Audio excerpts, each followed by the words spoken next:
The Chennai Shopping Mall Shravana Sambaram KG Sale Nakshi Jewelry Mela Flat 50% off.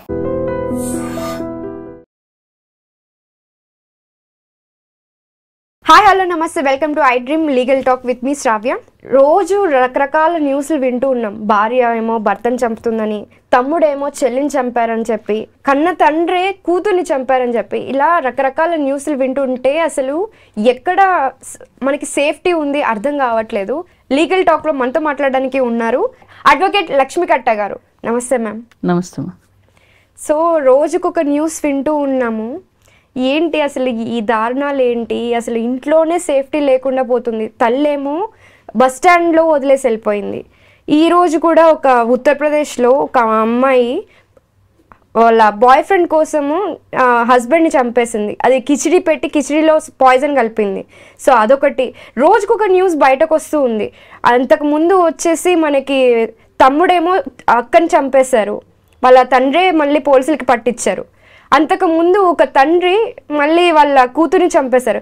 ఇట్లా relationships అనేవి ఎంత spoil అవుతున్నాయంటే తల్లి కానీ తండ్రి కానీ అక్క కానీ తమ్ముడు కానీ ఈ రిలేషన్షిప్ ఏది కూడా మంచిగా లేకుండా అయిపోయింది. అంటే సొంత ఇంట్లోనే మనకి సేఫ్టీ లేకుండా పోయింది. దీన్ని ఎలా చూడాలంటారు మనం? అంటే ఇప్పుడు జరుగుతున్న ఈ ఇన్సిడెంట్స్ ఏవైతే ఉన్నాయో అవన్నీ కూడా మనం డీప్గా అనలైజ్ చేసి మాట్లాడుకుంటే కనుక మన ఇంట్లో మనకే నిద్ర పెట్టని పరిస్థితులు వచ్చేస్తున్నాయి. ఎందుకంటే లైఫ్ ఈజ్ అన్సర్టన్ అని అంటాం. మన ఇప్పుడు పెద్దవాళ్ళందరూ చెప్తూ ఉంటారు లైఫ్ ఎప్పుడేం జరుగుతుందో అనేసి. అలాగని ఇప్పుడు ఫ్యామిలీలో మనుషులు చేసే అంటే రిలేషన్లో ఏది అన్సర్టన్ అయిపోతుంది. అంటే ఇప్పటి వరకు చాలా మంచిగా ఉండి హ్యాపీగా ఉండి పడుకోవడానికి ఇంట్లో వెళ్ళిన వాళ్ళు మళ్ళీ బయటకు వస్తారా లేదా అనే పరిస్థితులు వచ్చేసినాయి. సో ఇలా ఎందుకు ఇలా అన్సర్టన్గా ఎంత వైల్డ్గా బిహేవ్ చేస్తున్నారు, అన్సర్టన్గా ఇంత క్రూయల్గా ఎందుకు డెసిజన్ తీసుకుంటున్నారు అనేది ఇది చాలా పెద్ద సబ్జెక్టు. అంటే అందరము ఇలా కూర్చుని దీన్ని డిస్కస్ చేసుకుని బాధపడడం తప్పిస్తే దీనికి ఏదో ఒక పెద్ద రిజల్యూషన్ రావాలి. దీని పట్ల సొసైటీ పట్ల ప్రభుత్వాలు కూడా ఎక్కువ స్పందించి ఇలాంటి వాటిని ఎలా చేయాలనేది కూడా వాళ్ళకు కూడా అర్థం కాని పరిస్థితి అయితే అయిపోతుందని చెప్పాలి. ఎందుకంటే నార్మల్ గా ఉంటున్నారు వాళ్ళు, ఎప్పుడు అట్లా మారిపోతుంది. ఎందుకంటే ఒక మాఫియా కానీ లేకపోతే ఒక డ్రగ్స్ కానీ లేకపోతే ఒక సెక్సువల్ ట్రాన్స్మిటెడ్ డిసీజెస్ కానీ ఇలాంటివి ఏమైనా అంటే ప్రివెంట్ చేయగలుగుతాం. అఫెన్సెస్ బయట అవుట్ సైడ్ ద అఫెన్సెస్ అనేది పోలీసులు తిరుగుతూ ఉంటారు. దానికి ఎక్కువ ప్రిస్కింగ్ చేసి దాన్ని ఎక్కడన్నా హైవేల మీద కానీ లేకపోతే అరికట్టడానికి ఛాన్సెస్ ఉన్నాయి. కానీ మన మధ్యన మన రక్త సంబంధికులు మనలో ఉన్నవాళ్ళు మనతో ఉన్నవాళ్ళు ఒకే ఇంట్లో ఉన్నవాళ్ళు ఈ నేరాలను ఎలా అరికట్టాలనేది ఎవరికి అర్థం కాని సమస్య అయిపోతుందేమో. ఎందుకంటే రోజు మనం చూస్తుంటే కూడా ఇప్పుడు నాలాంటి వాళ్ళు అంటే మీలాంటి వాళ్ళు జర్నలిజంలో ఉన్నవాళ్ళు లీగల్ ప్రొఫెషన్లో ఉన్నవాళ్ళు జనరల్గా ఇంట్రెస్ట్ ఉన్నవాళ్ళు న్యూస్ వాచ్ చేస్తుంటే కానీ డిజిటల్ మీడియా కానీ శాటిలైట్ మీడియా కానీ వాచ్ చేస్తుంటే కనుక ఏ అఫెన్సెస్ లేవు. అంటే ఏదో తాగి కొట్టుకున్నారు అనేది కూడా లేదు. అన్ని ఏంటంటే ఇవే సివిల్లో క్రిమినల్ కేసెస్ వస్తున్నాయి, ఫ్యామిలీలో ఎక్కువ వస్తున్నాయి సివిల్లో కంటే కూడా.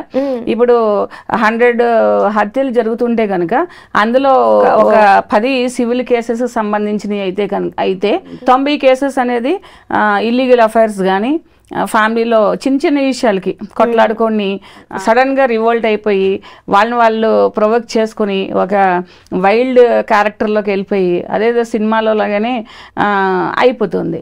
సో ఇవి ఎలా అరికట్టాలనేది చాలా జటిలమైన సమస్యగానే చెప్పుకోవాలి. మన ఇంట్లో మనకే సమస్యలే. బయటకు వస్తే పిల్లలు జాగ్రత్తగా ఉండాలి, లేదా ఆడవాళ్ళు జాగ్రత్తగా ఉండాలి, వెహికల్లో మంచిగా డ్రైవ్ చేయాలి, సేఫ్టీ మెజర్స్ తీసుకోవాలని చెప్తా ఉంటారు. కానీ ఇంట్లో ఎలా తీసుకుంటాం? ఎలా తీసుకుంటాం? డోర్ తీసుకుని బయటకు వస్తే బయట ఎలాగున్నా మనం ఇంటికి వచ్చేసరికి ప్రశాంతంగా పడుకోవడానికి కూడా ఛాన్సెస్ లేని పరిస్థితి. తల్లిదండ్రులు కొట్టుకుంటారా తెలియలేదు, అన్నయ్య వదిన కొట్టుకుంటారో తెలియదు, అక్క బావ కొట్టుకుంటారో తెలియలేదు, లేకపోతే సిబ్లింగ్స్ మధ్యన గొడవ అయిపోయి చంపేసుకుంటున్నారో తెలియట్లేదు. చిన్నగా స్టార్ట్ అయింది ఒక 10 నిమిషాల్లో 20 నిమిషాల్లో లేకపోతే 1 డేలో లైఫ్లు మొత్తం టర్న్ అయిపోయి ఫ్యామిలీ మొత్తము అంటే మనం అల్లకొల్లం అయిపోతుంది. సో ఇవి ఎలా అరికట్టాలనేది చాలా తీవ్రంగా ఆలోచించవలసిన విషయాలు. అంటే మానవ సంబంధాలు ఎట్టుపోతున్నాయో అర్థం కావట్లేదు మనకి. ఎందుకు ఇంత దారుణంగా వాళ్ళ ఆలోచనలు చంపేదాకా తీసుకెళ్తున్నాయని అంటారు? ఎక్కడ చెడిందంటారు? అంటే మనం ఎన్నిసార్లు చెప్పుకున్నా కూడా ఎందుకంటే అవేర్నెస్ ఆఫ్ సోషల్ మీడియా అంటే సోషల్ మీడియా నుంచి నేర్చుకుంటున్నారు అన్నీ కూడా. అంటే మనసుకు స్వేచ్ఛ ఎలా కావాలి, మనిషి ఎలా సుఖపడాలి, సుఖం అనేది ఎక్కడుంది, సంతోషం అనేది ఎక్కడుంది, అంటే ఒక ఫ్యామిలీ 4 గోడల మధ్యన లేకపోతే 4 రూముల మధ్యన ఉండే లైఫ్ అనేది మాకు ఇప్పుడు వద్దు. అంటే ఈ కష్టాలు, కన్నీళ్ళు, కమిట్మెంట్స్, సాక్రిఫైజెస్ ఇవన్నీ కూడా మాకు వద్దు. మేము హ్యాపీగా బతకాలి. మేము సోషల్ మీడియాలో చూసి ఒకరినొకరు కంపేర్ చేసుకొని, అంటే ఇప్పుడు ఒక ఆమె ఒక అతనితో వెళ్ళిపోతుంది ఏదో రిలేషన్ పెట్టుకుని, పోలీసులు ఏం చేస్తున్నారు, కౌన్సిలింగ్ చేసి వదిలిపెట్టేస్తున్నారు. కానీ అక్కడ చాలా హ్యాపీనెస్ ఉంది. ఇంట్లో ఉంటే బడ్జెట్లో సర్దుకోవాలి, పిల్లల్ని ఇది చేయాలి, లైఫ్ అంతా ఇట్లానే అయిపోయింది, నా జీవితం అంతా ఇట్లానే, ఈ ఫ్యామిలీ చివరికి నాకు ఏం మిగిలింది, పిల్లలా చూడట్లేదు, ఓల్డ్ ఏజ్ హోమ్లు వేసేస్తున్నారు, లేదంటే వాళ్ళ లైఫ్ అని మనిషిలో ఒక రకమైన విరక్తితో కూడిన తర్వాత కొన్ని ఫ్యామిలీస్లో ఏంటంటే డామినేషన్ ఉంటుంది. ఆ డామినేషన్కి కట్టుబడి ఉండాలంటారు. అవి తెంచుకుని బయటకు రావడం కోసము ఇవి ఉపయోగపడుతున్నాయి. ఈ ఫోన్లో ఉండే కొన్ని ఆడవాళ్ళు చేసేవి కానీ, అంటే కొన్ని ఎగ్జాంపుల్స్ చూసుకోవడము, లేకపోతే డబ్బులు ఎలా సంపాదించాలి, ఎలా బ్రతకాలి, ఏం సోర్సెస్ ఉన్నాయి. ఒకప్పుడు ఫ్యామిలీ డిస్ప్యూట్ వస్తే బయటకు రమ్మా, ఎందుకు ఇంత బాధపడుతున్నావు, ఎలా అని బ్రతకొచ్చు కదా అంటే ఎలా బ్రతకాలి, ఏం సోర్సెస్ ఉన్నాయి, ఎక్కడ బ్రతకాలనేవాళ్ళు.